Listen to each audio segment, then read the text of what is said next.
నా పేరు చంద్రబాబు డిఎస్పీ.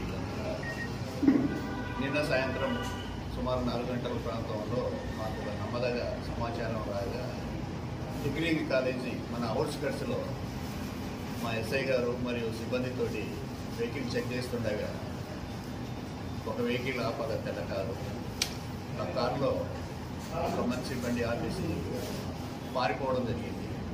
వీడు పారిపోతుండే ఏంటని చెప్పేసి అతన్ని బండిని పక్క సైడ్ కానీ తీసేసి మొత్తం చెక్ చేయగా దాంట్లో ఏదో మూటలా కనబడ్డాయి. ఇదేం మూటలు అని చేసి చూడంగానే దాంట్లో ఏదో గంజాయి వాసన వస్తుందంటే అప్పుడే మేము మా వాళ్ళు వెంబడే ఎస్హెచ్ఓకి ఇంటిమేషన్ ఇచ్చేసి ఎస్హెచ్ఓ ద్వారా ఎంపీడీఓ గారికి ఒక ఇద్దరు పంచెలను తీసుకొని వీడియో వాళ్ళని తీసుకెళ్ళి అది వీడియో తీయించేసి ఇద్దరు పంచుల సమక్షంలో పంచనామా చేసేసి అక్కడి నుంచి పోలీస్ స్టేషన్ తీసుకొచ్చి మొత్తం పేమెంట్ చేయగా మొత్తం 53 కిలోల గాంజాని వాళ్ళు ఉత్తరాఖండ్ నుంచి 5 ఆ కారులో వస్తున్నారు. ఒకరు పారిపోతారు, మిగతా వాళ్ళు దాంట్లోనే ఉంటారు.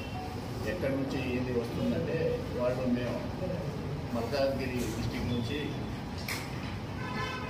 తీసుకొని వస్తున్నాం, ఇది ఉత్తరాఖండ్ తీసుకెళ్తున్నాం, దీని మీద అక్కడ తక్కువ రేట్లో తీసుకొని అక్కడ ఎక్కువ రేట్లో అమ్ముకొని లాభం పడదామన్న ఉద్దేశంతో తీసుకొని పోతున్నారు అనిపిస్తుంది. కాబట్టి వాళ్ళని ఇంట్రాగేషన్ చేయగా ఎక్కడ కొన్నారు, ఏంది, ఎక్కడ అమ్ముతున్నారు, ఎంత కొన్నారు అనేది మొత్తం డీటెయిల్గా ఉన్నది. ఇది మొత్తం 53 కిలోలు. దీని వాల్యూ వచ్చేసి 13,12,000 దాకా 25,000 దాకా అప్రాక్సిమేట్లీ వాల్యూ వేస్తున్నాం. దీంట్లో డీటెయిల్గా వచ్చేసి వాళ్ళ పేర్లు ఇవి అని మీకు దీంట్లో పెడుతున్నాను. దాంట్లో దొరికింది ఇప్పుడు ఇంకో 4 బరారీలో ఉన్నారు. వాళ్ళని కూడా తొందరలో పట్టుకొని కోర్టుకు హ్యాండ్ ఓవర్ చేయడం జరుగుతుంది. ఈరోజు నిన్న సాయంత్రం పట్టుకున్నాం, నిన్న పంచనామా చేశాం కాబట్టి ఈరోజు కోర్టులో ప్రొడ్యూస్ చేసేసి దొరికిన ప్రాపర్టీ కూడా కోర్టులో ప్రొడ్యూస్ చేయడం జరుగుతుంది. పట్టుకున్న మా ఎస్ఐ మరి మా సిఐ గారికి మరియు మా సిబ్బందికి ఎస్పీ గారు అందరికీ ప్రత్యేక ధన్యవాదాలు తెలియజేస్తూ వాళ్ళకు కూడా ఏమైనా అప్రిషియేషన్ లెటర్లు కూడా పెట్టడానికి కూడా ఛాన్స్ ఉంది. ఎందుకంటే తెలంగాణలో గాంజాయి పట్టణంలో మన భద్రాద్రి కొత్తగూడెం జిల్లానే టాప్లో ఉన్నది.